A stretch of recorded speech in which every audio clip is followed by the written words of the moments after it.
Hello. Today is Thursday, the 12th of November. Um, I'm going to be straight up with you guys. I don't feel well, um, but I'm going to try and push through this because May the 7th, which is the date of our AP Euro exam, is not going anywhere. And the other thing is, I was talking to my department chair yesterday, and this is quite interesting. Uh, you know, all this time I've been assuming that the AP Euro exam this year would be like the AP Euro exam last year, meaning it'd be like one question that students would take at home. Well, I was talking to my department chair yesterday, and he was talking that like the gist of the um, gossip, okay, that was going around about the AP Euro exam this or the AP exams this year was that yes, it'll still be a digital exam and it'll still be online, but um, they intend to try to have it in a secure location like here at school, and B, that the exam will be more similar to a normal exam. In other words, have several component parts, which, actually, and I didn't like last year's exam, even though some of our kids did really well on it. I didn't like it because it was just one question. My feeling is if you happen to not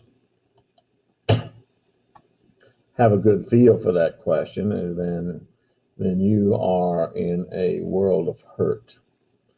And so, yes, but I don't know. The point of the matter is we need to push on. And so I'm going to push today. All right. So we are talking once again about the lifestyles, the livelihoods from several angles of the people who lived in Europe prior to the French Revolution. And this is a subject matter that gets a lot of use in AP Euro exams. How did the people live? So, going back to the life of the peasants, one of the most obvious examples of the nobility's dominance over the peasantry was the English game law. Game meaning, of course, hunting and fishing. English landowners had almost exclusive dominance over all hunting rights. Um, that included all game in the forest. Killing a forest animal without permission was considered a capital offense into the 18th century. I hope you understand what that means. Capital offense. It's a death sentence. It was believed that allowing the poor to hunt would undermine their work ethic. I mean, I don't know if anybody's ever been hunting.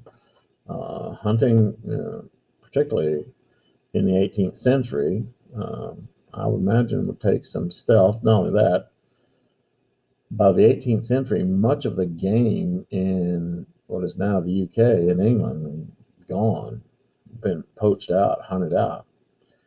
So violators could be fined and even forced into the military. The landed gentry, meaning uh, the nobility, could also pursue civil action against wealthier peasants. Gamekeepers could even kill the dogs of suspected poachers. Gamekeepers could also set deadly traps to snare the poachers. Poaching, however, never disappeared. It was a way to find food for the poor peasants. Meat was also poached for profit and sold to urban dwellers. Higglers, I've seen that term on a test, would buy the poached meat and sell it to the public. Penalties for poaching increased, but so did poaching. Once again, what I tell you guys yesterday, that punishments do not deter crimes. So the increase in penalties was the greatest during the French Revolution. By the 1820s, the law changed, allowing the nobility to allow others on their lands. All right, the industry of the time, and here we're getting into the early stages of the Industrial Revolution here. And the Industrial Revolution goes through two phases.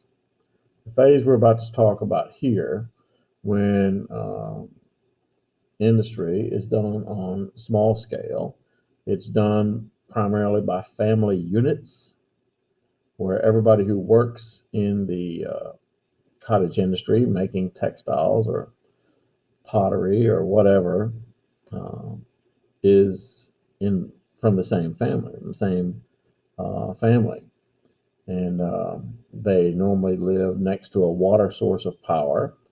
And yeah, that's the first phase, and that's what we're talking about here. Okay, we'll talk about the second phase of the Industrial Revolution more so in the second semester. So, the industry of the time was very small and very close to the nuclear family. Like I said, everybody there belonged to the family, and so they had a vested interest in working hard, a vested interest in making sure that their products met a certain standard because their livelihood depended upon the sale of that product. And so, yeah, it was a different time. In Northwestern Europe, a household consisted of a married couple and their children and any servants. Northwestern Europe, there you're talking about, once again, the British Islands and Ireland. You're talking about France and the Netherlands, maybe the northern parts of Germany. More than two generations rarely lived under the same roof. Now, this is the kind of thing. This is the kind of thing you have to kind of keep a track on how, and we mentioned it before, how the makeup of the family evolves over time in Europe. Remember, when we first started studying this course in the Renaissance, the 15th century, the family extended both up and down, meaning from grandfather to grandchildren, and also it extended horizontally, meaning uncles and aunts and cousins were considered part of the family. Here, the nuclear family, mom, dad, and siblings. Two generations. As it says, more than two generations rarely lived under the same roof. Now, that's in Western Europe. In Eastern Europe, it is different. And that's the kind of thing that gets picked on in test questions.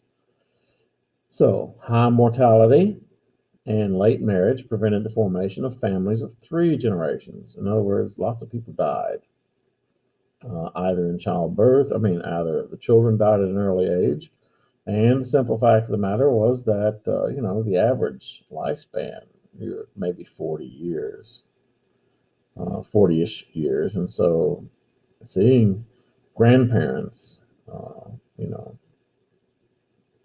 grandparents and lots of grandkids, yeah. Family structure was nuclear rather than extended. Mom, dad, kids, rather than grandparents, grandchildren, aunts, uncles, cousins. Okay, that's extended.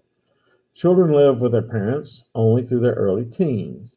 They, the children, normally left home to work as a servant or for another person. A child's labor was more profitable outside the home. Okay, let's learn something. Got your pens? This is critical. Child labor during this age. Now, in the Middle Ages and during the Renaissance, it was a good idea to have lots of children in your family. Why? Because even when you were all living on a farm and working on a farm, lots of children meant lots of hands to do lots of work. It also meant that as you grew older, the children would be able to take care of you. Now, we're entering another phase here. Notice here, children are going out to work for somebody else as servants or whatever. But now here's the thing. Don't think that those children that went outside to work received their money, stuck it in their pocket, and used it to buy video games. Of course, I'm being facetious, but they didn't stick it in their pocket. It was still, here's the important part, Mr. Arlinghouse, it was still a good idea to have lots of children because the children would go outside, the family, work for somebody else, take the money, bring it home, and give it to the parents. And it would, all the children's incomes would go into a family treasury for the purpose of supporting the family. Now, pay attention, Mr. Arlinghouse. This will continue into the Industrial Revolution, where it will be a good idea to have lots of children. And in the Industrial Revolution, you have people, and I'm talking about the second phase of the Industrial Revolution, where people lived in crowded cities like Manchester, lived on top of each other, 8 to 10 people in a room. How big of a room, Mr. Horton? I'm just talking now. Well, I imagine, that this classroom, you've all been in my classroom, I imagine that this room would make at least 4 rooms, at least, and probably more. And 8 to 10 people living in a room. And so then that doesn't matter. The children during the day go out, they work, they get paid, they bring the money back. And that's so people will still keep trying to have lots of children. All right. As it says there, child's labor is more profitable outside the home. The practice of a child moving away from home is known as neolocalism. Circle. The average age of marriage was 26 for men and 23 for women. That's once again in Western Europe, and that's rather late. Now, of course, today that's actually it sounds like it's right on, but today, of course, by age 26 and 23, a lot of people have finished much of their education by then and are ready to become wage earners. Back then, they probably didn't even have an education. Back then, they were saving money if they could, or at least gaining an income where they thought they could support a marriage. Frequently, a woman was already pregnant at marriage. Don't go home and let your parents tell you that that premarital sex was something that was invented in the last 10 years. No. As it says there, but look what it says. Premarital sexual relations were common, though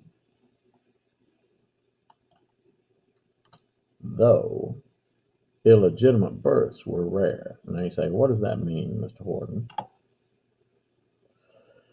Well, it means one of two things happened.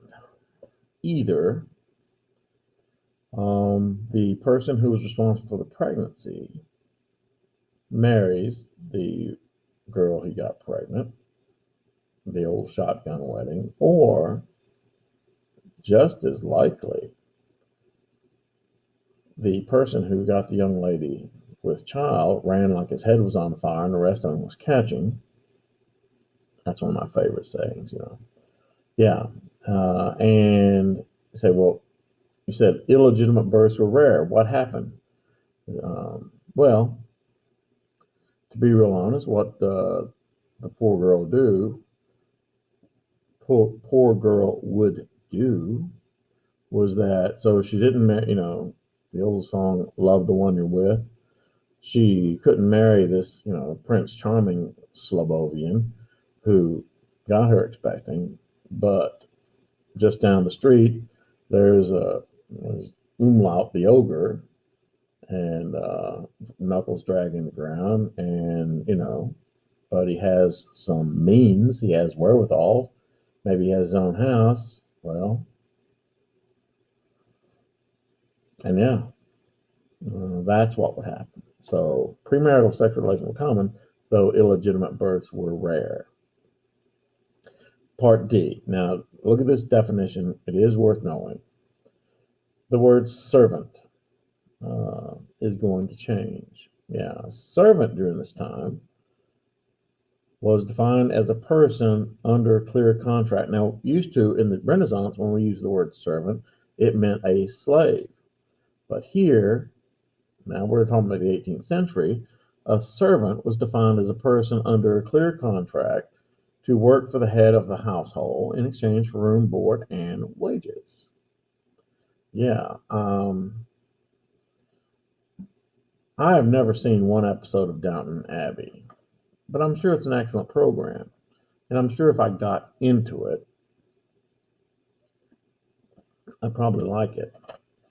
But for those of you who have, yeah, Downton Abbey is a educational television series, widely acclaimed, about life in England in the late 19th, early 20th century, in the house of a wealthy family.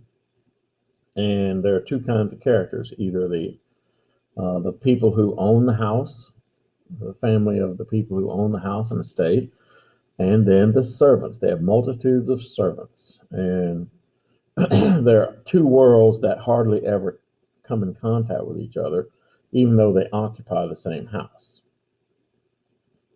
So, but now we're talking about the 18th century.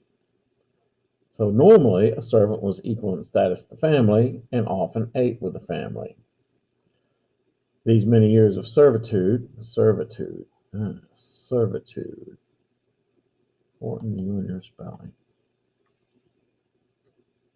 There it is. These many years of servitude often account for the late marriages in Europe. Yeah, I mean, these people would work as servants for quite some time before they could find the wherewithal to get married and eat. Now, we just shift gears. We go from Western Europe to Eastern Europe. In Eastern Europe, and see, this is kind of a short answer question I'm going to throw at you.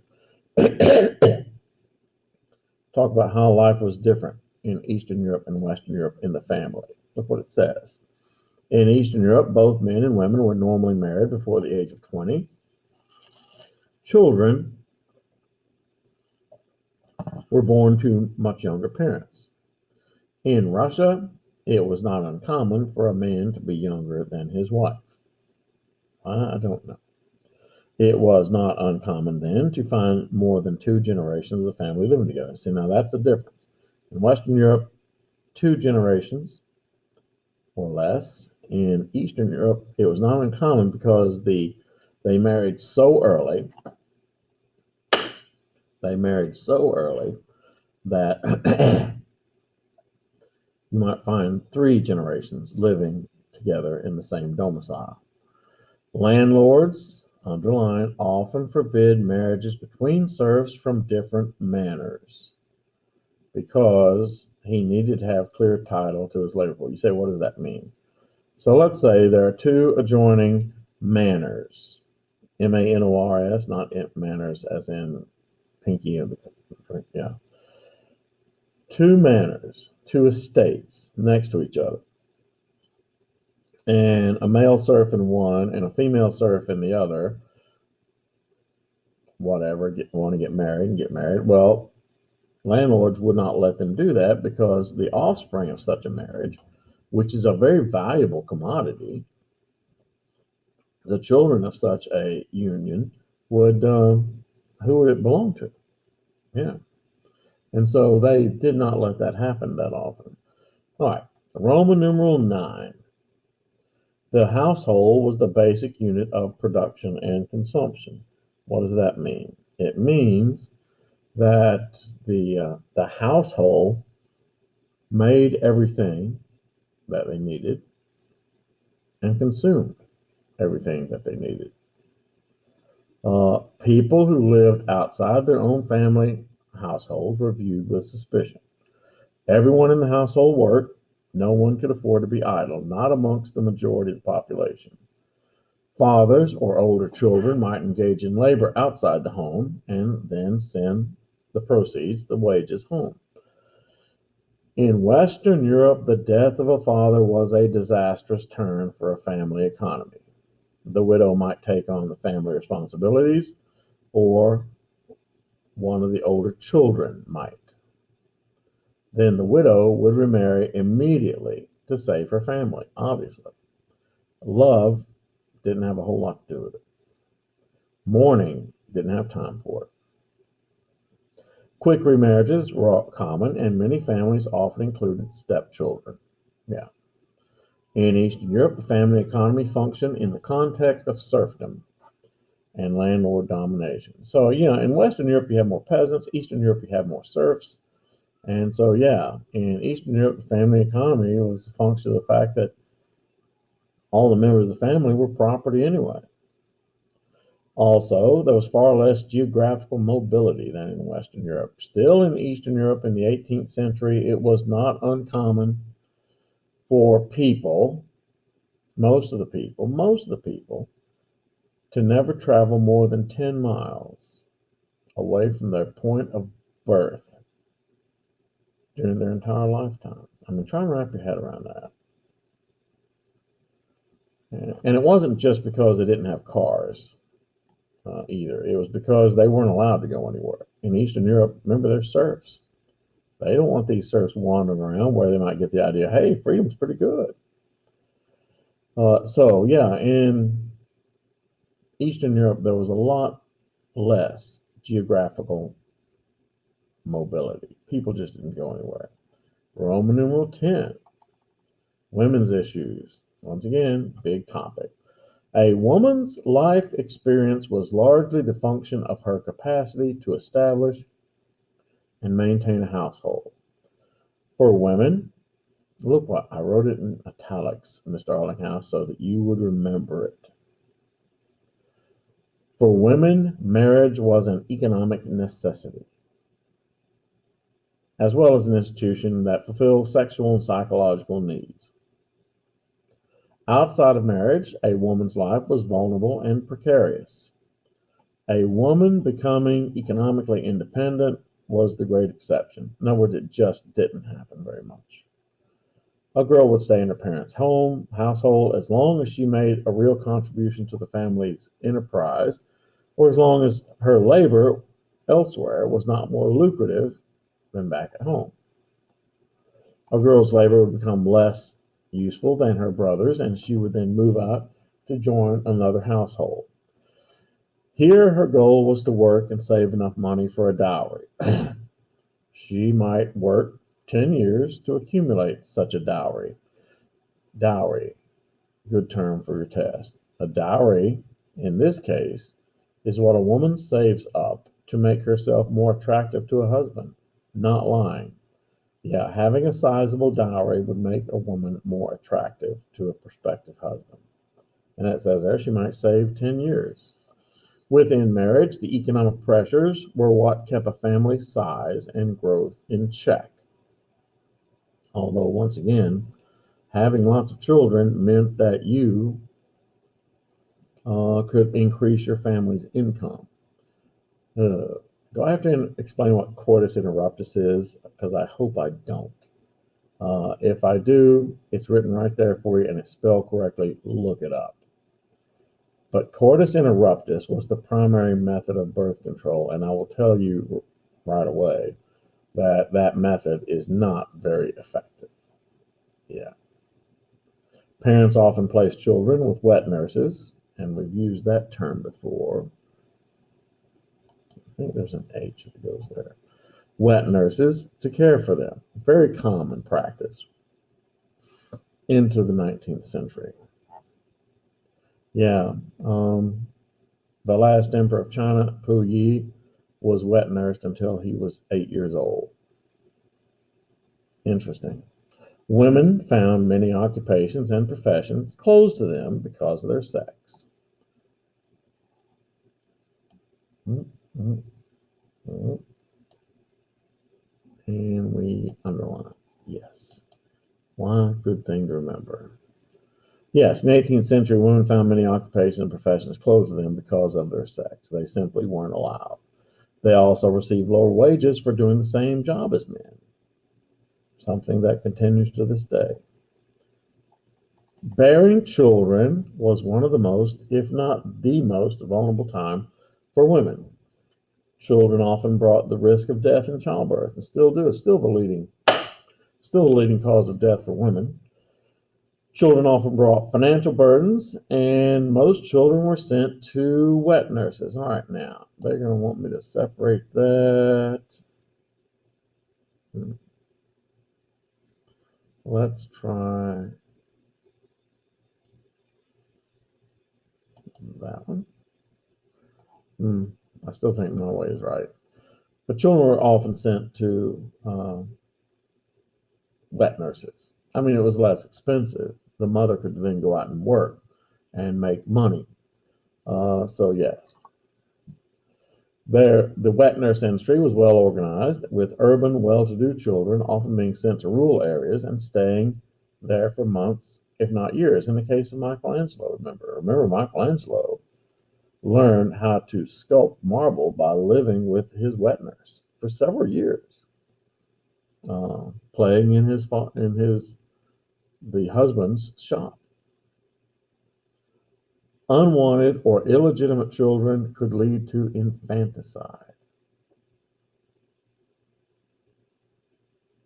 It's a terrible word, but once again, I like big words. Infanticide. Break it down into its component parts. Infant, baby. I see. Let's see. There's insecticide that kills insects. There's homicide. That's where one human being kills another. There's fratricide, which is killing the father. Matricide, killing the mother. So I'm sure that by now you put it together. Infanticide means the killing of infant children. So unwanted or illegitimate children could lead to infanticide, especially amongst the poor. The 17th century saw a rise in the interest in preserving the lives of indigent, that means abandoned, poor children. The most famous of these was the London Foundling Hospital and the Paris Foundling Hospital. We've talked about foundling hospitals before. Foundling hospital is basically where abandoned children, found children, are taken. These became so crowded that the hospitals had to resort to a lottery system to either accept or reject children. Yeah, interesting. There was a close relationship between the cost of food and the number of unwanted children in Paris. Now, before you start throwing too many stones at Paris and saying, oh, how horrible, that was at another age, it would never be done again, I will tell you, you need to understand, for example, in Rio de Janeiro, Brazil, feral children are a problem.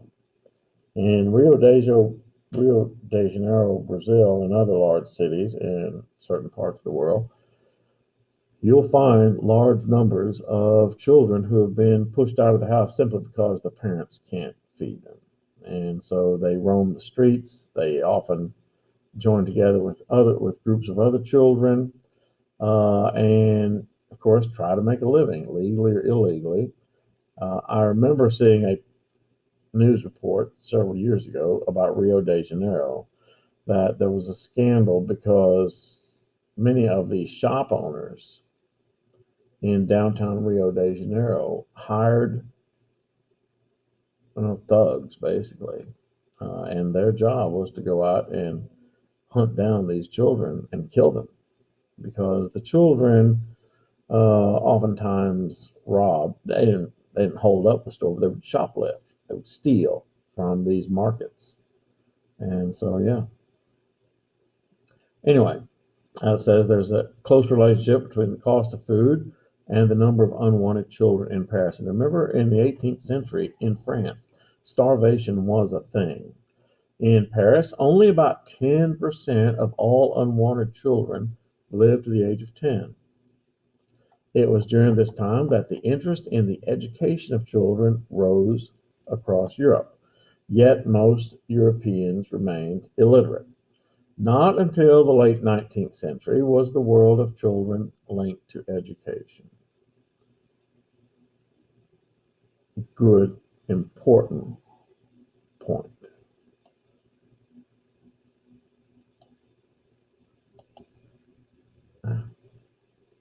We are there. Yes. Not until the late 19th century was the world of children linked to education. You need to wrap your head around the significance of that remark, that comment. I mean, in reality, the idea that a children's primary function, and I'm talking about you, children, you're under 18, was to go to school and not to make money is not only a relatively new idea. By relatively new idea, I mean it's less than 100 years old in this country, but also it's an idea that to this day is not done in most of the world. In most of the world, outside of the United States and Europe, Canada, Japan, in most of the world, the job of children is to make money for their parents. As it says, up until then, children were reared to make money for their families. Okay, how much further we go today? 30 minutes? That's a long haul. Given the fact that I'm not feeling well today, why don't we stop here? We'll pick up with Roman numeral 12 tomorrow. Remember, tomorrow's Friday. You have aside from a wonderfully stimulating lecture in Horton's World, you have, of course, the test on the Age of Science and Reason, which is a bear. It's worth 200 points. You have your first LEQ, which is not about Skyline and Gold Star Chili. Okay, and you and do the test first. I hate that light. Do the test first. I will start looking at those tests Monday, and then after I finish the test, I'll start grading the LEQs. And the LEQs are a test grade, and they're worth 100 points. And for each of the 6 points on the rubric, remember the Tom Ritchie rubric, for each of the 6 points on the rubric, I will subtract 6 points from 100. For example, if you get 5 out of the 6, instead of giving 100, you would get a 94. 3 out of the 6, you'd get an 82. 5 out of the 6, I'm so dumb. 1 out of the 6, if you score 1 point out of the 6, having a context, having a thesis statement, either one, you'd pass, you'd get a 70. If you get a 0 out of the 6, you would get a 64, which is, it's pass. I mean, it's not passing, but actually with the AP bump, it's almost passing. If you don't do it, of course, you really do some serious damage to your GPA, and you can't be doing that. And then next week, the terms and the take-home test are due. Yeah. So I think I'm going to end here and try and feel better. So yeah. Hopefully, I will see you all in school tomorrow. I really hope so. Goodbye.